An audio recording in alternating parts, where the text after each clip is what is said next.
할렐루야.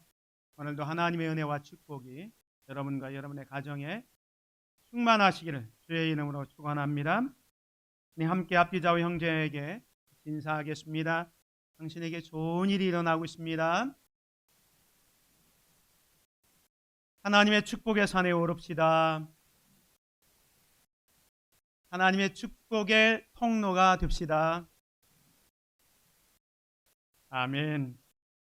제가 지금 하나님의 축복의 산에 올라서 예수님께서 말씀하시는 팔복의 말씀을 듣고 있습니다.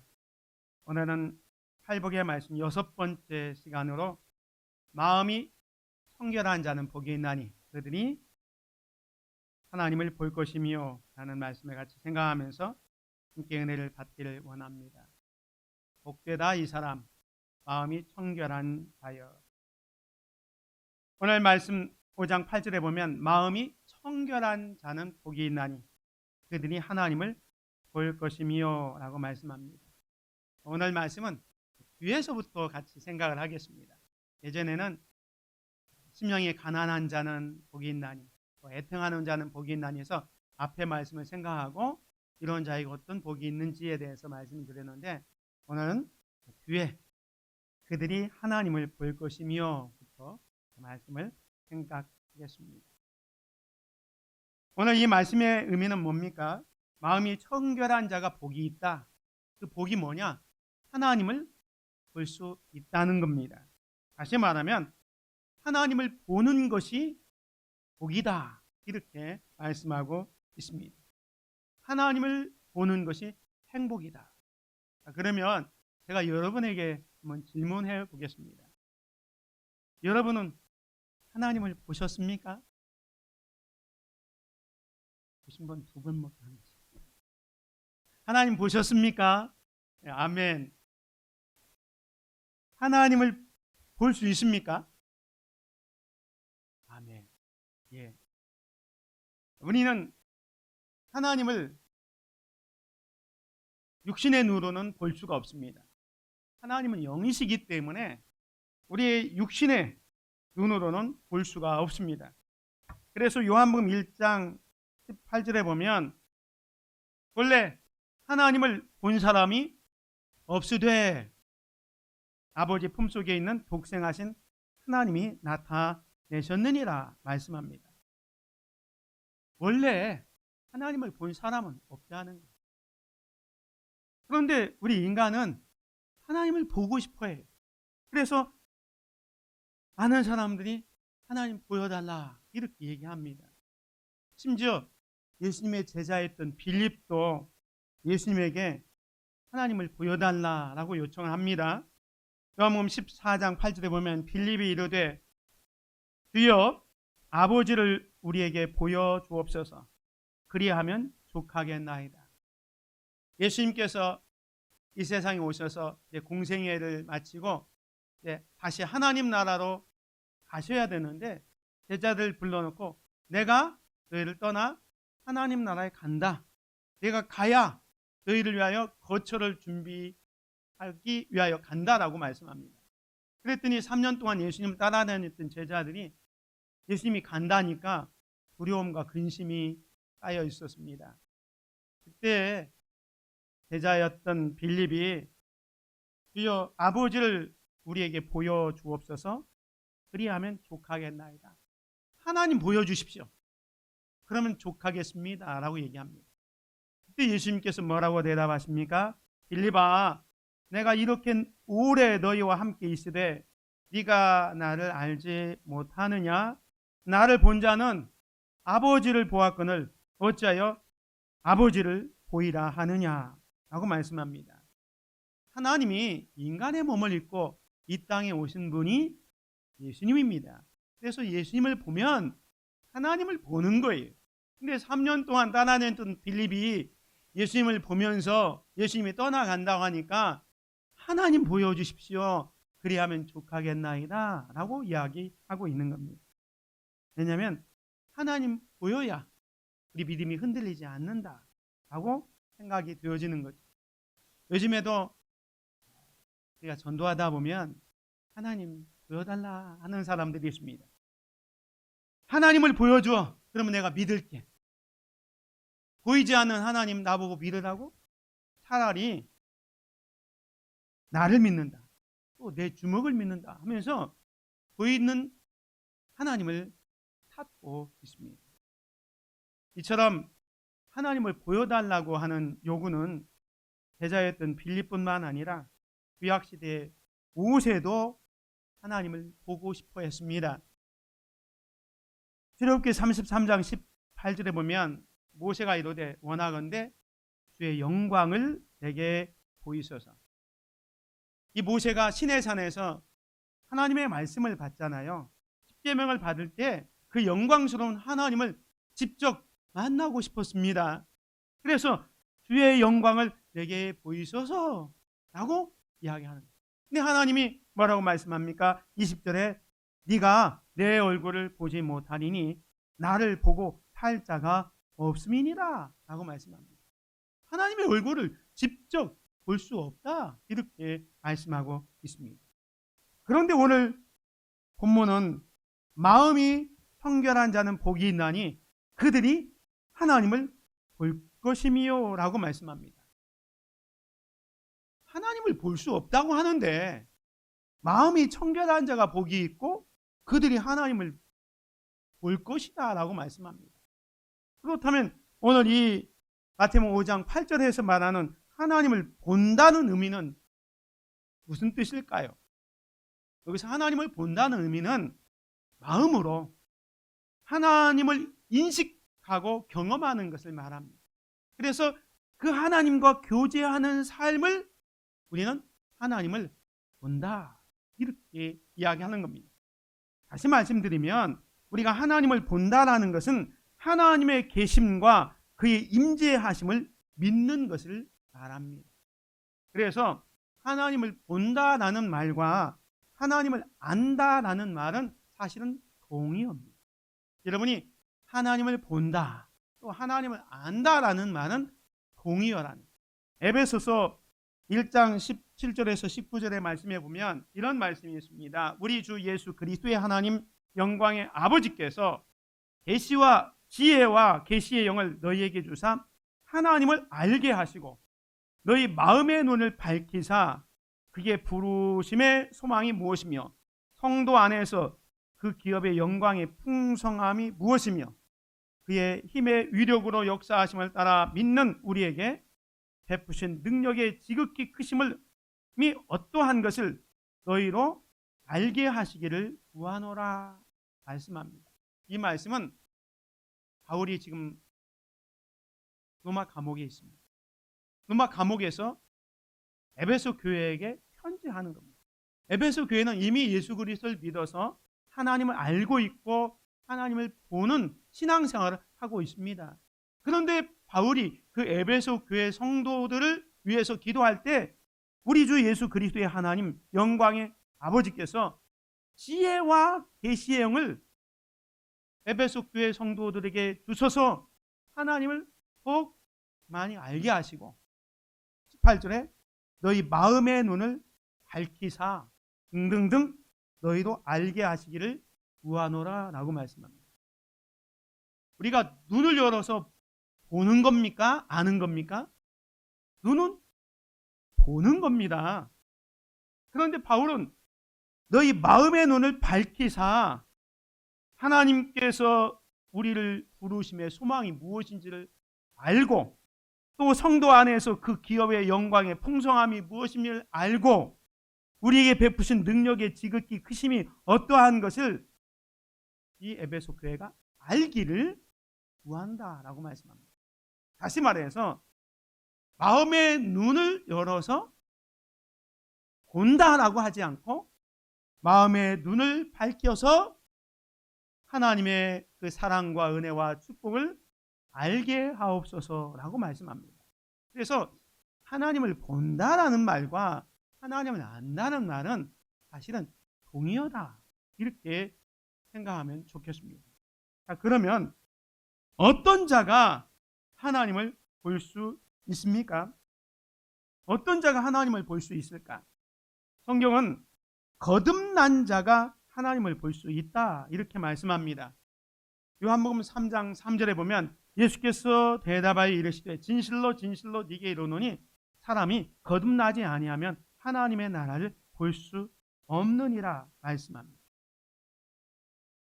이 말씀의 의미는 뭐냐면 우리는 예수 그리스도를 믿는 저와 여러분은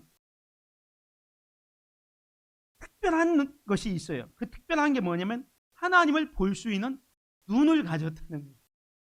이 눈은 육신의 눈이 아니고 정신적인 눈이 아니고 마음의 눈을 가진 겁니다.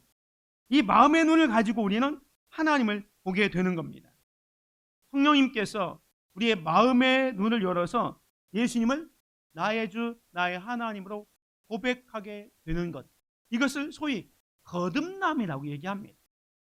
성령님이 우리를 거듭나게 해주시면 우리는 하나님 나라를 볼 수 있습니다.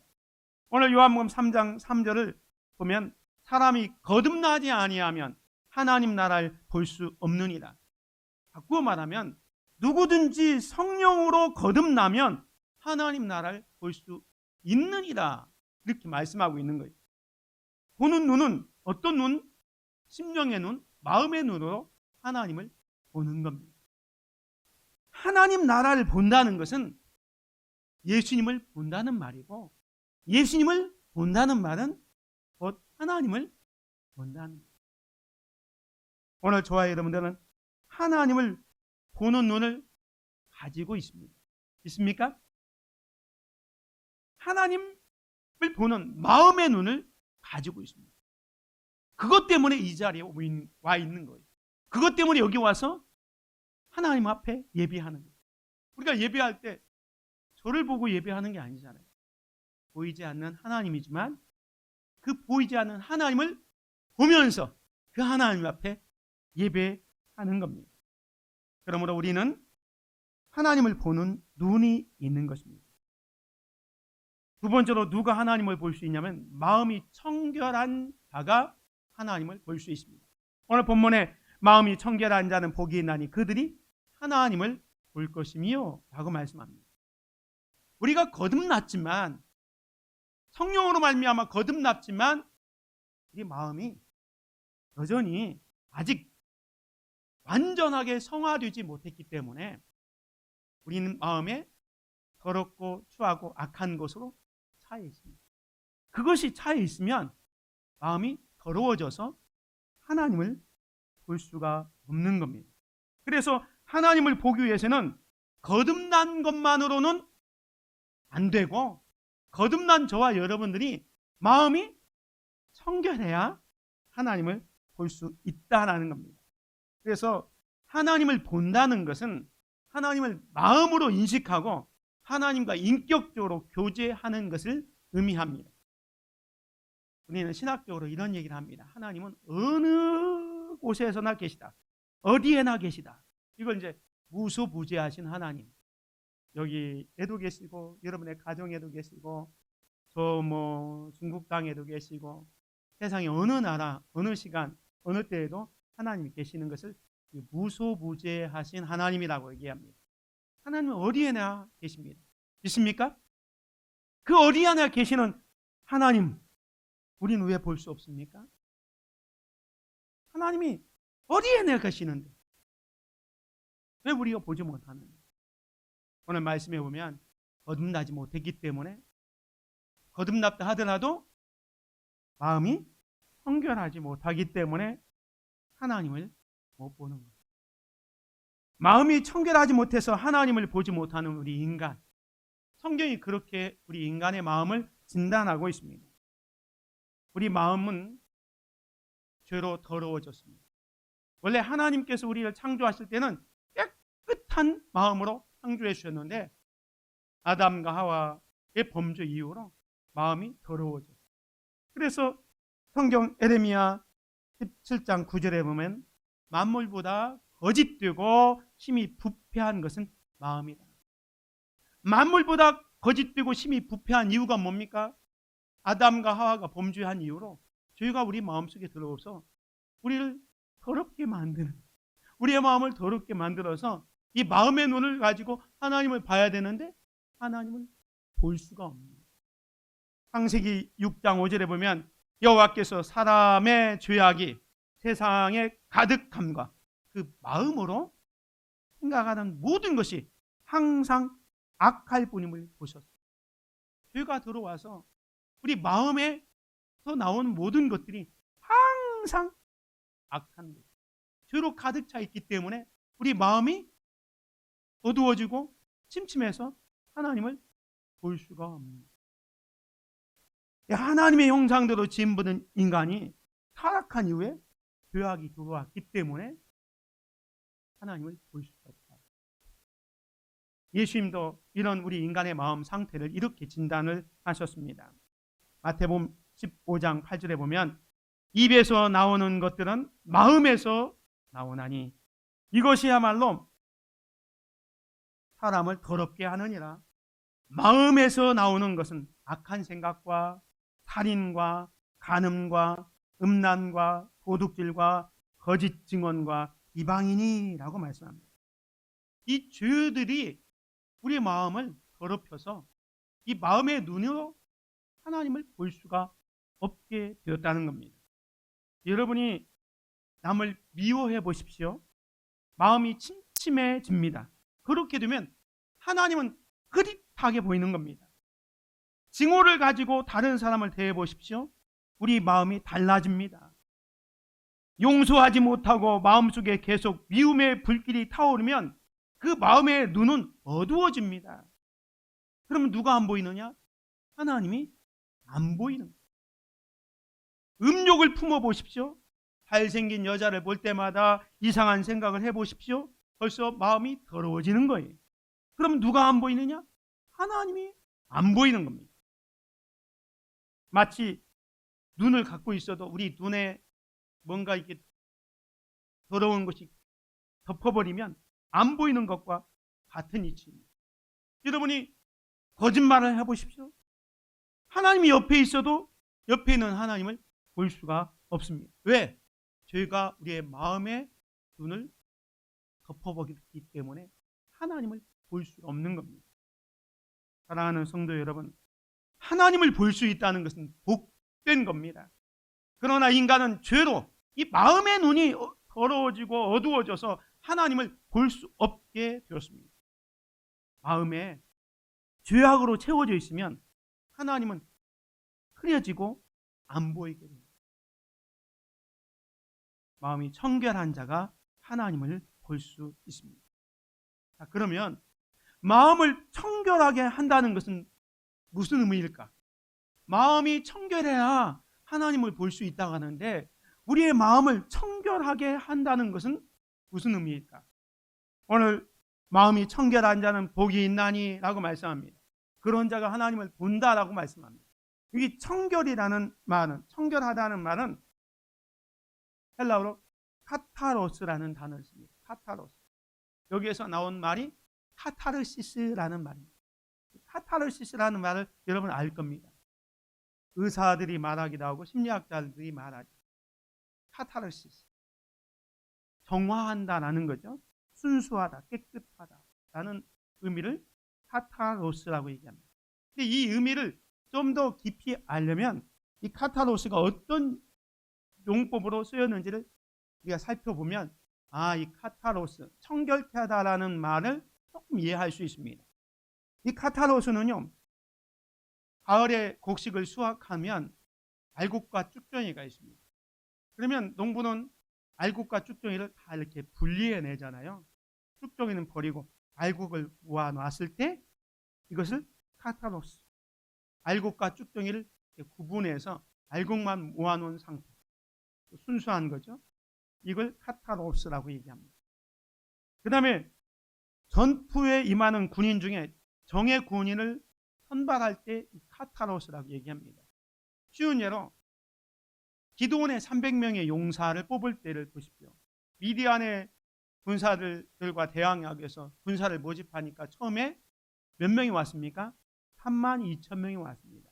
하나님께서 이 32,000명 너무 많다, 전쟁을 두려워하거나 집안 걱정하거나 뭐 이런 사람이 있으면 집으로 돌려보내라 했더니 한 사람이 22,000명이 갔어요. 그래도 남은 사람이 몇 명이에요? 10,000명이 남았어요. 하나님, 그 10,000명도 너무 많다. 이 10,000명을 줄이기 위해서 어떻게 합니까? 시내로 가서 물을 마시게 해서 그 갈증 날 때 이 허겁지겁 물을 파마시는 사람하고 혹시 누가 우리를 침공해 오지 않을까, 군대말로 사주 경계, 사방을 이렇게 경계하면서 물을 떠서 조심스럽게 마시는 사람을 분간하지. 이 조심스럽게 경계하면서 먹었던 사람이 몇 명이었습니까? 300명. 나머지 9,700명은 그냥 허겁지겁 먹었습니다. 그 수많은 32,000명에서 줄여서 정예 군대 300명을 뽑았을 때 이것을 카타로스다라고 얘기합니다. 또 우유나 포도주에 물을 섞지 않은 순수함. 예전에는 이제 우리나라 잔치할 때는 다 집에서 했잖아요. 집에서 하면 예전에는 이렇게 막걸리를 담았습니다. 막걸리가 담으면 손님들이 많이 오면 야, 물 타라 그러죠. 이게 물인지 술인지 모를 만큼 이렇게 묽어집니다. 그런 걸 말합니다. 우유나 포도주에 그 물을 섞지 않는 거예요. 순수한 우유, 순수한 포도주가 카타로스라고 얘기합니다. 순수한, 다른 거 섞이지 않는. 그 다음에 광물에서 이제 금맥을 발견해서 그 금을 가지고 와서 어떻게 합니까? 뭐 바위가 금은 다 아니잖아요. 그걸 막 정제하죠. 용광로 속에 들어가서 막 뜨거운 불로 태워가지고 다 불순물 태우고 남는 것 99.9% 순금이 나왔을 때 이것을 카타로스라고 해요. 그 다음에 우리 옷이 더러워졌을 때 이걸 더러운 것을 깨끗이 세탁했을 때 이것을 카타로스라고 얘기합니다. 그러니까 카타로스, 청결하다라는 의미가 이런 뜻을 가지고 있기 때문에, 그러면 마음이 청결하다라는 의미는 뭘까? 마음이 청결하다는 의미는 성경에서는 두 가지를 얘기합니다. 마음이 청결. 첫 번째는요, 마음의 중심, 곧 우리의 생각과 동기가 깨끗한 것을 말합니다. 다시 말해서 더러운 것을 다 제거한 것 말입니다. 아까 우리 마음속에 예수님께서 우리 진단하면서 우리 마음에 더러운 것이 뭐였습니까? 악한 생각과 살인과 간음과 음란과 도둑질과 거짓 증언과 비방, 이런 것들이 죄악으로 가득 차 있는데 이것을 다 씻어내는 것, 이걸 마음이 청결하다라고 이야기하는 거예요. 그러니까 우리 마음을 청결하게 하는 것은 우리 죄악에 있는 것을 다 제거하는 것, 이것을 마음이 청결하다, 마음이 깨끗하다라고 말씀하는 겁니다. 우리가 이제 운전하다 보면 비가 오거나 눈이 오면 앞이 잘 안 보이잖아요. 그럼 어떻게 합니까? 윈도 브러쉬를 해가지고 이렇게 깨끗하게 해야 앞이 보이잖아요. 그와 똑같아요. 우리 마음에 더러운 것이 있으면 그것을 씻어내는 거예요. 우리 눈동자는요, 하루에도 25,000번 깜빡거린다고 그래요. 25,000번 깜빡거리면서 내 눈에 있는 오염물질을 그 눈물이 나와가지고 깨끗이 씻어내는 거예요. 그래야 우리가 밝게 보는 거예요. 그와 똑같은 거예요. 우리 마음이 더러운 것으로 가득 차 있으면 하나님을 볼 수 없기 때문에 우리의 마음의 창에 있는, 눈에 있는 더러운 것을 깨끗이 제거하는, 씻어내는 것, 이게 마음이 청결하다라는 뜻입니다. 두 번째로 마음이 청결하다라는 의미는 뭐냐면 두 마음이 아니고 한 마음을 말합니다. 이건 순수한 걸 말합니다. 아까 우유나 포도주에 물을 섞지 않은 것처럼 우리 마음을 오로지 하나님께로 향하는 것을 마음이 청결하다라고 말합니다. 마태복음 6장에 보면 예수님께서 이런 말씀을 하셨습니다. 눈은 몸의 등불이니 그러므로 네 눈이 성하면 온몸이 밝아질 것이다. 눈이 건강해야 된다는. 그러면서 한 사람이 두 주인을 섬기지 못할 것이니 꼭 이를 미워하고 저를 사랑하거나 혹 이를 중히 여기고 저를 경히 여깁니다. 너희가 하나님과 재물을 겸하여 섬기지 못하느니라 말씀합니다. 우리의 마음이 오로지 하나님만 의지해야 되는데 우리 인간이 마음이 나누어져서 때로는 하나님 사랑한다 이게 또 물질을 사랑한다. 양다리를 걸치는 거예요. 우리 마음이 나누어지는 겁니다. 그래서 예수님이 말씀합니다. 너희가 하나님과 재물을 겸하여 섬기지 못하니 마음이 나누어지는 것. 이건 마음이 청결하지 못한 것이라 라고 말씀합니다. 그래서 마음이 청결하다는 것은 한 마음, 나누어지지 않고 오로지 한 마음이 청결하다라는 의미입니다. 사랑하는 성도 여러분, 우리가 눈을 감으나 뜨나 하나님을 보면서 살기를 원합니까? 마음이 청결해야 합니다. 마음이 갈라지면 안 됩니다. 하나님을 보고자 하는 거룩한 열망이 있습니까? 하나님을 보고 싶고 하나님께 더 가까이 다가가서 그분을 알고 싶은 거룩한 열망이 있습니까? 그런 열망이 있다면 우리 마음을 더럽히는 것을 제거해야 합니다. 우리의 마음을 갈라놓는 것을 금해야 됩니다. 마음이 청결하게 해야 합니다. 그러면 어떻게 마음을 청결하게 할 수 있을까요? 우리 인간은 우리 스스로 우리의 마음을 청결하게 할 수가 없습니다. 그럼 어떻게 해요? 우리 마음의 청결은 오직 그리스도의 피로만 가능합니다. 마음을 청결하게 한다는 것은 우리 마음에 사로잡고 있는 죄를 제거하는 거예요. 죄를 제거한다는 것은 우리 힘으로 할 수가 없는 거예요. 오직 예수 그리스도의 피로만 가능한 겁니다. 그래서 히브리서 9장 14절에 보면 그리스도의 피가 어찌 너희 양심을 죽은 행실에서 깨끗하게 하고 살아계신 하나님을 섬기지 하지 못하겠느냐라고 말씀합니다. 우리 마음에 더럽고 추하고 악한 것으로 가득했을 때 하나님을 못 보잖아요. 우리는 마음을 청결하기 위해서 하나님 앞에 나와서 주여 나는 죄인입니다. 나는 연약합니다. 하나님 앞에 천비의 의지 없어서 손들고 옵니다. 하나님 앞에 나의 삶을 다 맡길 때 주께서 우리의 죄를 사죄해 주시는 겁니다. 오직 예수 그리스도의 피만이 우리의 마음을 깨끗하게 하실 수 있는 것입니다. 두 번째로 우리 마음은요 하나님의 말씀으로 청결하게 합니다. 청년이 무엇으로 그의 행실을 깨끗하게 하리까? 주의 말씀만 지킬 따름이니이다. 시편 기자가 얘기했습니다. 우리 행실을 깨끗하게 하는 것은 우리의 노력으로 되는 게 아니라 하나님의 말씀을 묵상하고 그 말씀대로 살아갈 때 우리는 우리의 삶을 깨끗하게 할 수 있는 거예요. 하나님의 말씀은 우리로 하여금 바르게 살아가는 지침이 됩니다. 그래서 그 말씀대로 살 때 우리는 마음의 깨끗함, 청결함을 유지할 수 있습니다. 그리고 무엇보다도 회개를 통해서 마음을 청결하게 합니다. 야고보서 4장 8절에 보면 하나님을 가까이 하라 그리하면 너희를 가까이 하시리라. 교인들아 손을 깨끗이 하라 두 마음을 품은 자들아 마음을 청결하게 하라 말씀합니다. 하나님을 가까이 하면 하나님도 우리를 가까이 해주신다고 말씀합니다. 교인들아 손을 깨끗이 하라.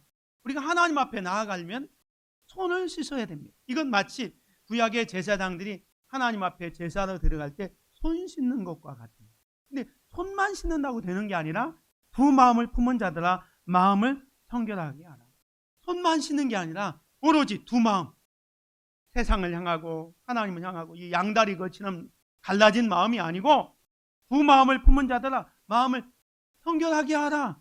청결케 하라. 한 마음을 가져라 이 말이에요. 그래야 하나님 앞에 가까이 가고 하나님 만날 수 있고 하나님을 볼 수 있다. 이렇게 말씀하고 있는 겁니다.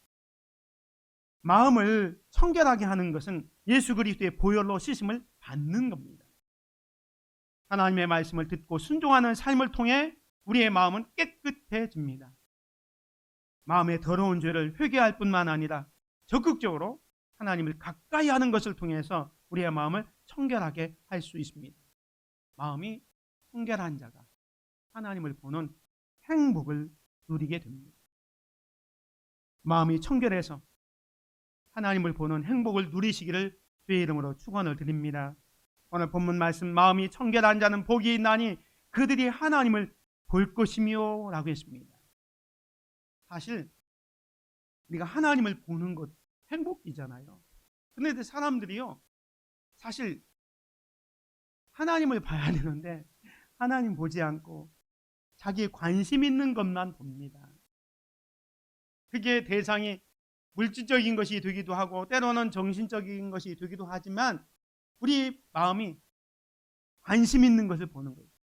여기 마태복음 13장에 보면 이 백성들의 마음이 완악하여져서 그 귀는 듣기에 둔하고 눈은 감았으니 이는 눈으로 보고 귀로 듣고 마음으로 깨달아 돌이켜 내게 고침을 받을까 두려워함이나 하였느니라. 그러나 너희 눈은 봄으로 너희 귀는 들음으로 복이 있다. 우리가 마음의 눈을 열어서 하나님을 봐야 되는데 하나님을 못 보는 거예요. 왜? 하나님에게 관심이 없거든요. 세상 사람들은 관심 있는 것을 바라봅니다. 예를 들어 볼까요? 사업하는 분은요, 앉으나 서나 눈을 감으나 뜨나 돈만 바라봅니다. 예술을 하는 사람은 어떻게 하든지 그 미의 경지에 이를 수 있도록 어떤 것이 아름다운가를 추구하면서 그걸 바라보며 삽니다.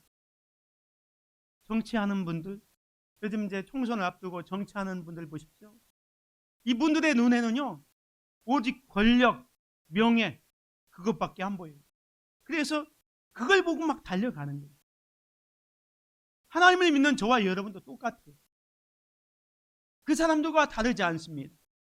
우리도 무언가 우리가 관심 있는 것을 바라보고 삽니다. 그래서 여러분이 무엇을 바라보고 사느냐에 따라서 그 사람의 질을, 그 사람이 어떤 사람인지를 평가할 수가 있습니다. 그런데 마음이 완악해진 사람들은요, 하나님을 보지 않아요. 왜? 하나님에게 관심이 없기 때문에. 하나님에게 관심이 없는데 하나님이 보일 리가 없어요. 하나님의 존재를 인식하지 않고 하나님을 알지도 못합니다. 하나님을 많이 알면 알수록 하나님이 크게 보이고 환하게 보입니다. 근데 하나님을 모르면 하나님이 흐릿하게 보이고 아니 안 보이기도 합니다. 사실 우리는요, 하나님을 온전하게 볼 수도 없고 온전하게 알 수도 없어요. 아까 모세가 하나님의 영광을 보여달라고 할 때 하나님께서 말씀하기를 네가 나를 보면 죽는다라고 얘기하면서 그래도 안타까운 마음에 모세에게 조금 보여줍니다. 여호와께서 또 이르시기를 보라, 내 곁에 한 장소가 있으니 너는 그 반석 위에 서라. 내 영광이 지나갈 때 내가 너를 반석 틈에 두고 내가 지나가도록 내 손으로 너를 덮었다가 손을 거두리니 네가 내 등을 볼 것이요 얼굴은 보지 못하리라 말씀합니다. 모세가 하나님을 본 것을 여기 기록하고 있는데 그것도 온전하게 본 것이 아니고 하나님의 등만 보았다고 그랬어요. 근데 하나님이 정말 더 등이 있을까요? 이 말씀의 의미는 우리 인간은 하나님을 온전하게 볼 수 없다는 것을 말합니다. 전능하신 하나님, 능력의 하나님을 우리가 어떻게 다 알고 어떻게 다 볼 수가 있겠습니까? 그저 우리가 하나님을 보고 아는 것은 각자 사람들이 자신의 형편과 처지에 따라서 하나님을 만나고 경험할 뿐입니다. 그리고 그 하나님을 바라보며 사는 거지요. 예를 들면 아브라함은 전능하신 하나님을 바라보면서 살았습니다. 75세에 하나님의 부름을 받았던 아브라함이 시간이 지나도 자녀가 없어요. 그런데 하나님께서 나타나서 나는 전능하신 하나님이다. 기다려 나는 전능한 하나님이다. 아브라함은 그 전능하신 하나님을 기다리다가 결국 99세에 하나님의 놀라운 은혜를 경험하고 100세 때 이삭을 낳게 되는 거예요. 모세와 여호수아는 함께 하시는 임마누엘의 하나님을 바라보면서 살았습니다. 광야 40년을 살면서 또 그 가나안 땅을 정복하면서 늘 함께 하시는 하나님을 바라봐. 하나님께서도 여호수아에게 그랬죠. 내가 모세와 함께 했던 것처럼 너와도 함께 하겠다. 왜냐하면 그 광야길을 걸어갈 때 전능하신 하나님이 늘 함께 했기 때문에 홍해를 건널 수 있었고 광야에서 물을 나고 대적들을 이길 수가 있었기 때문에 늘 이 여호수아나 모세는 함께 하시는 하나님을 바라보며 살았습니다. 다윗은요, 목자 되신 하나님을 바라보며 살았습니다. 다윗이 사무엘에게 기름 부음을 받았지만 사울의 쫓김을 받아서 광야 생활을 하잖아요. 그 광야 생활을 하면서 이 다윗의 마음속에는 목자 되신 하나님을 봤습니다. 여호와는 나의 목자시니 내게 부족함이 없고 그가 나를 푸른 초장과 쉴만한 물가로 인도해 주시노니 그 하나님을 바라봤기 때문에 힘들고 어렵지만 그 광야 생활을 지나면서 생활할 수가 있었던 겁니다. 우리 가운데 병든 자들은 아마 치유하시는 하나님을 바라볼 수밖에 없을 겁니다. 이처럼 우리는 하나님을 온전히 알 수도 없고 온전히 바라볼 수 없기 때문에 각자 형편에 따라서 그 하나님을 만나고 경험하는 것. 사랑하는 성도 여러분, 여러분은 어떤 하나님이 필요합니까? 어떤 하나님을 보아야 합니까? 날마다 어떤 하나님을 알고 그 하나님을 보면서 살아야 합니까? 각자에게 한번 물어보십시오. 나는 어떤 하나님을 경험해야 되나? 여기에 제가 몇 가지 썼습니다. 여호와 니시, 승리를 해 하시는 하나님, 여호와 삼마, 함께 하시는 하나님, 여호와 이레, 공급해 주시는 하나님, 여호와 레아, 목자 되신 하나님, 여호와 치누케누, 의롭게 하시는 하나님, 여호와 라파, 치료하시는 하나님, 여호와 살롬, 평강의 하나님, 전능하신 하나님, 능력의 하나님이 많이 있잖아요. 그 가운데 내가 오늘 만나야 하는 하나님, 내가 오늘 보아야 하는 그 하나님은 어떤 하나님이십니까? 마음이 청결하여 하면 그 하나님이 보입니다. 여러분, 그 하나님이 보이십니까? 그렇다면 여러분은 승리합니다. 전능하신 하나님, 능력의 하나님이 보이는데 무엇이 두렵습니까? 치료하시는 여호와 라파의 하나님이 보이는데 질병 때문에 낙심하거나 절망하지 않죠. 공급하시는 하나님, 여호와 이레 하나님이 보이는데 뭐가 두렵습니까? 그 하나님이 보이면 여러분 성공한 자고 그 하나님이 보이면 여러분 복된 자입니다. 말씀을 정리합니다. 마음이 청결한 자는 복이 있나니 그들이 하나님을 볼 것입니다. 예수 그리스도의 피로 우리의 마음을 깨끗게 하고 말씀의 순종과 하나님을 더욱 가까이 함으로 날마다 순간마다 하나님을 바라보고 하나님과 인격적인 교제를 통해서 참된 행복을 누리시는 저와 여러분이 되시기를 주의 이름으로 축원을 드립니다. 은혜로우신 아버지 하나님 감사합니다.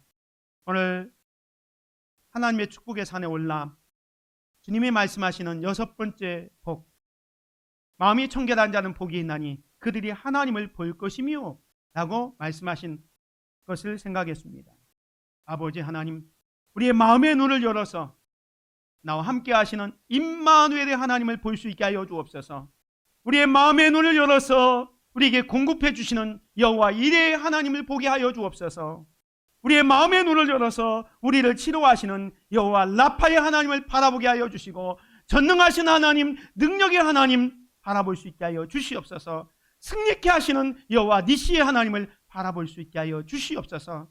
그 하나님을 바라봄으로 말미암아 이 혼탕한 세상에서 당당하게 살아가는 귀한 성도들 되어질 수 있도록 은혜 베풀어 주옵소서.